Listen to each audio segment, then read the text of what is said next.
So to recap briefly, Megatron is back and he is super pissed at Starscream.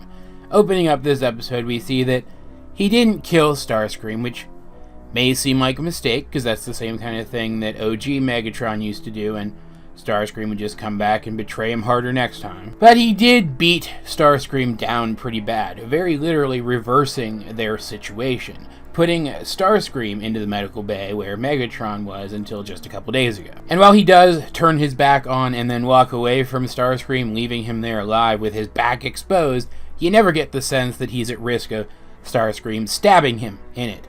You get the sense that he still knows what's going on, is going to be keeping an eye on Starscream, and is in control of the situation, which is something that G1 Megatron never really seemed like he was.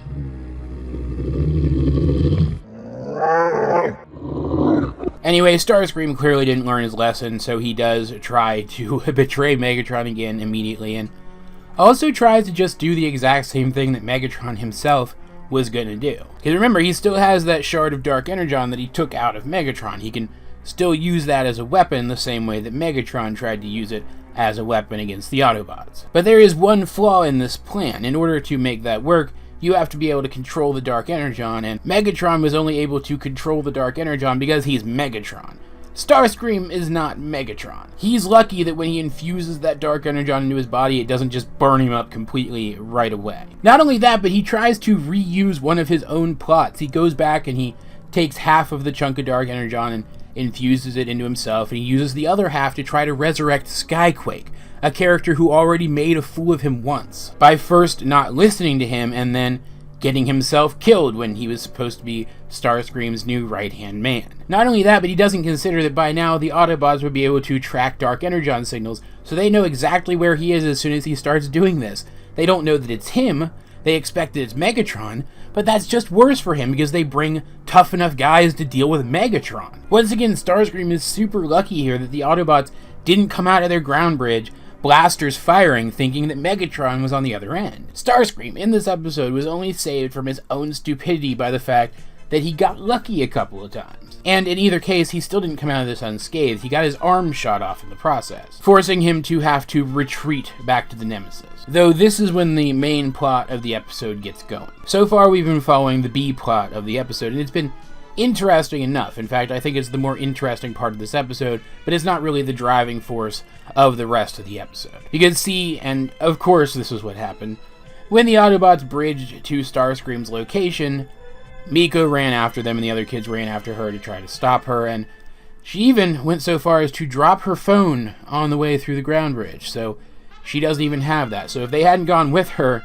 she would have just been stuck. Like, she knows that they think it's still Megatron at this point, is trying to resurrect Skyquake, and she wants to see that. She wants to see a big, brutish zombie fight against the Autobots. And considering that I also kind of want to see a big, brutish zombie fight against the Autobots, I can understand where she's coming from, at least a little bit. But still, this is something that's happened before, almost in this exact same form before. It's a little boring at this point, guys.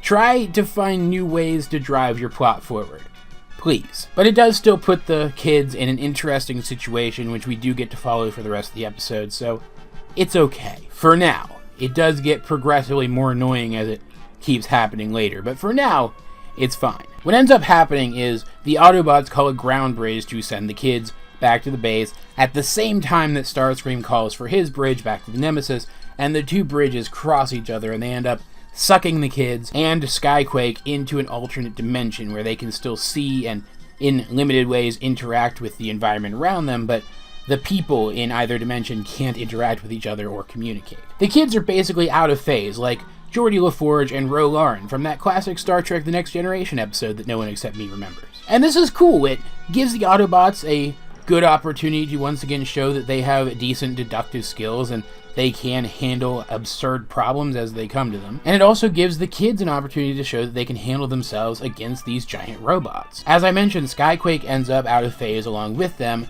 but I didn't mention that Starscream's arm does too. They're able to figure out how to fire the weapons on the arm in order to hold Skyquake off for a very brief amount of time, but it still works, and it actually breaks his arm off too in the process. And it's actually Raph who points out first where it is that they are, what exactly it is that's happened to them. He's intelligent enough, and I would imagine has interacted with enough high-concept sci-fi tech at this point to know the signs of this happening and be able to recognize it. And they do make good use of his intelligence, Jack's leadership skills, and Miko's quick, impulsive athleticism to execute what plans they do execute from their side of things. They even come up with the idea that they might be slightly out of sync in terms of time as well as space, and so send text messages from their phones to Miko's phone in the hopes that the Autobots will be able to read them, which actually works, and they end up helping the Autobots from their end to find them and bring them back. It's a fun, tense situation that